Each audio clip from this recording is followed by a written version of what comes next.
जोहार दोस्तों, स्वागत है आपका खबर तेज पर और मैं हूं माखन। सबसे पहले बात करते हैं झारखंड के दिशम गुरु के श्राद्ध कार्यक्रम को लेकर।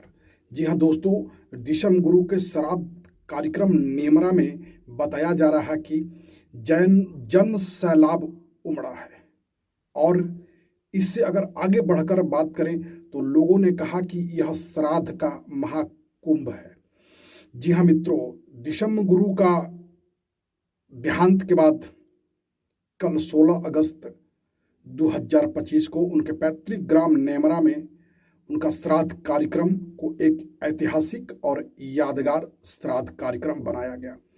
खुद इस श्राद्ध कार्यक्रम की संपूर्ण व्यवस्था को झारखंड के मुख्यमंत्री हेमंत सोरेन अपने हाथों से देख रहे थे और भारत के बड़े बड़े राजनेता से लेकर बड़े बड़े उद्योगपति और कई सेलिब्रिटीज इस कार्यक्रम में सम्मिलित होकर गुरुजी को पुष्पांजलि और श्राद्ध कार्यक्रम का आनंद उठाया।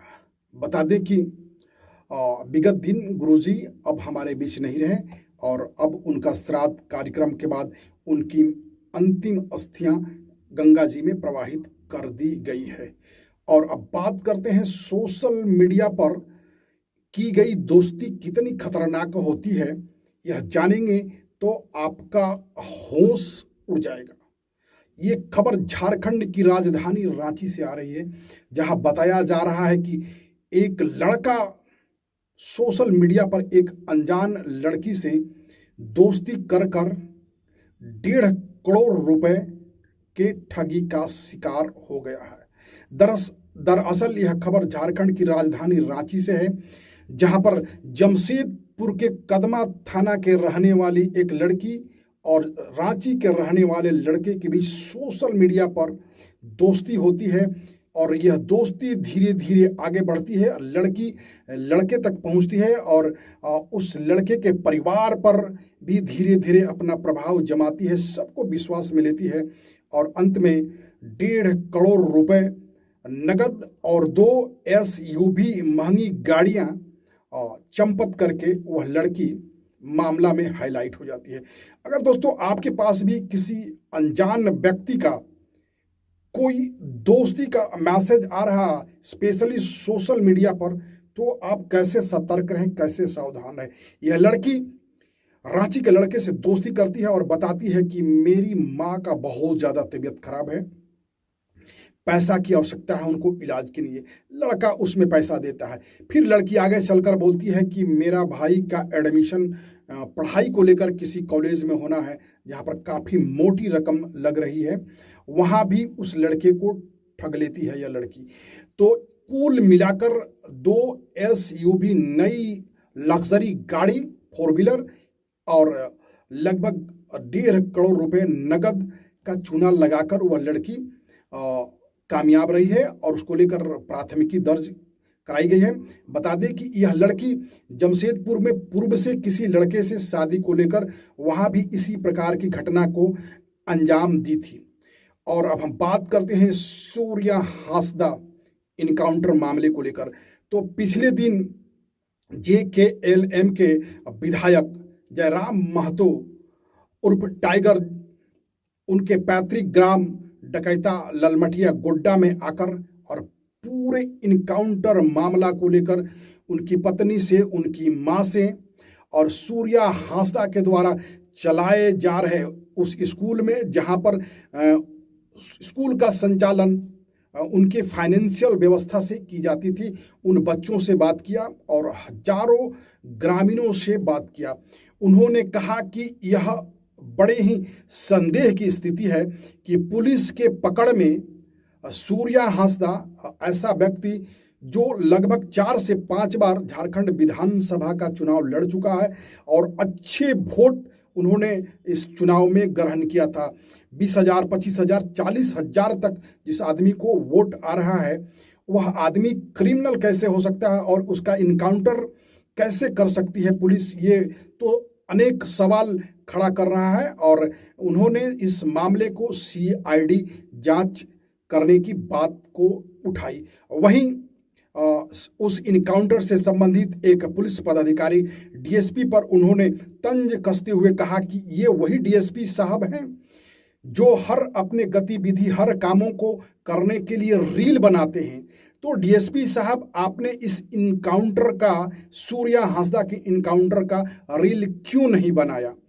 और अगर बात करें फिर दूसरे राजनेता का, तो 17 तारीख को झारखंड के पूर्व मुख्यमंत्री अर्जुन मुंडा का भी ललमटिया के सूर्या हांसदा के पैतृक ग्राम डकैता का आगमन उनका हुआ है और उन्होंने भी इस सूर्या हांसदा इनकाउंटर को लेकर संदेह खड़ा किया है कि क्या यह मामला केवल इनकाउंटर से सुलझाई जा सकती है।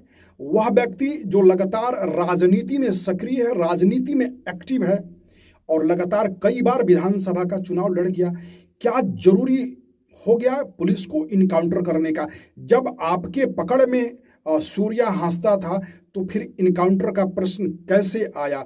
उन्होंने भी परिवार से मिला और हर संभव इस घटना को लेकर मदद करने की उन्होंने बात को दोहराया। और वहीं अब हम बात करते हैं झारखंड के शिक्षा मंत्री जो विगत दिन अब हमारे बीच नहीं रहे। बताया जा रहा है कि पंचायत सचिव से लेकर कैबिनेट मंत्री तक का उनका सफर यादगार और लगभग 40 से 45 बरस का राजनीति सफर का एक लंबा अनुभव रहा था रामदास सोरेन के पास। बता दें कि घाटशिला से लगातार राजनीति करते थे और वर्तमान में भी घाटशिला से ही विधायक थे। जब एक ऐसा समय आया कि जब झारखंड मुक्ति मोर्चा का एक बहुत बड़ा नेता उस क्षेत्र से झारखंड मुक्ति मोर्चा को छोड़कर बीजेपी का दामन थामा था, उस समय बड़े चेहरे और जवाबी कार्रवाई करते हुए रामदास सोरेन ने झारखंड मुक्ति मोर्चा के साथ बना रहा और उन्हें झारखंड में शिक्षा मंत्री जैसे दायित्व को निभाने का अवसर मिला था। विगत दिन अपने घर में गिरने के कारण लंबी चोट लगी और दिल्ली के इंद्रप्रस्थ अपोलो अस्पताल में इलाज के क्रम में उनकी मृत्यु हो गई। तो बता दें कि एक लंबा अनुभव इनके पास रहा था। और अब झारखंड के युवाओं के लिए खुशखबरी, 20 अगस्त 2025 को झारखंड की राजधानी रांची में रोजगार मेला का आयोजन किया जाएगा और इस रोजगार मेला में 850 पदों पर सीधे भर्ती होगी। अगर आप झारखंड से हैं, युवा हैं, तो यह खबर बेहद आपके लिए जरूरी और ज़रूरतमंद की हो सकती है। आप तारीख याद रखें, स्थान याद रखें। 20 अगस्त 2025 झारखंड की राजधानी रांची में झारखंड नियोजन एवं प्रशिक्षण विभाग के द्वारा रोजगार मेला का आयोजन कराया जा रहा है, जहां पर 850 पदों पर सीधे भर्ती होंगी और हो सकता है कि इसमें आपका भी स्थान आ जाए। इसलिए इस भर्ती और रोजगार मेला को लेकर आप सजग रहें, सक्रिय रहें और जरूर निर्धारित तिथि और स्थान पर पहुंचकर आप अपनी दावेदारी पेश करें। और अब बात करते हैं झारखंड के एक ऐसी प्रेम कहानी, जिस प्रेम कहानी में लड़की के प्रेमी को लड़की वाले के परिवार मिलकर उसको इतना मारते हैं, इस कदर उसकी पिटाई की जाती है कि वह सदा सदा के लिए गुजर जाता है। और इतने बाद भी लड़की वालों का क्रोध शांत नहीं होता है। या तो आप इसको क्रोध शांत होना नहीं कहें या फिर साक्ष्य को छुपाने का एक असफल प्रयास आप इसको कह सकते हैं। बताया जा रहा है कि यह झारखंड से खबर थी, जहां पर एक लड़की के प्रेमी को उसी के परिवार वालों ने पीट पीट कर उसकी जान ले ली है और उसके बाद उसके लाश को, उसके शव को रेलवे के ट्रैक पर ले जाकर रख दिया गया है, जहां पर उसकी लाश रेलवे ट्रैक पर रखी थी और ट्रेन आने के कारण उसकी लाश जो पूर्व से ही नियोजित तरीके से घटना को अंजाम देने के बाद रेलवे ट्रैक पर रखी गई थी और ट्रेन से वह कटकर लाश 2 हिस्सों में बट गई। तो इस प्रकार आए दिन समाज में आपराधिक गतिविधियां होती रहती हैं।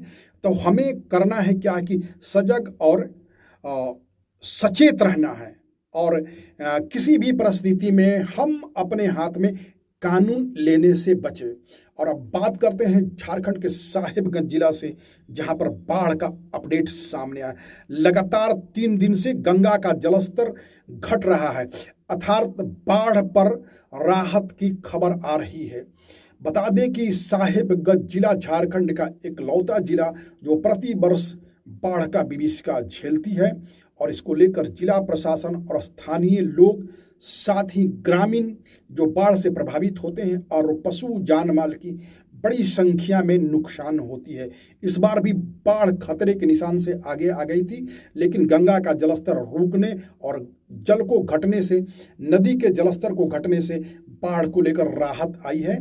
तो यह साहिबगंज जिला से एक खबर थी। और बता दें कि अगर आपने अपने यूट्यूब चैनल से आप अपने यूट्यूब पर खबर तेज माखन के साथ अब तक अगर सब्सक्राइब नहीं किया है तो आप हमें खबर तेज नाम से सब्सक्राइब करें और हमसे जुड़े और जाने अपने झारखंड और झारखंड के अगल बगल और आपके ज़िले, ग्राम, कस्बे की जरूरी, महत्वपूर्ण और सटीक खबरें।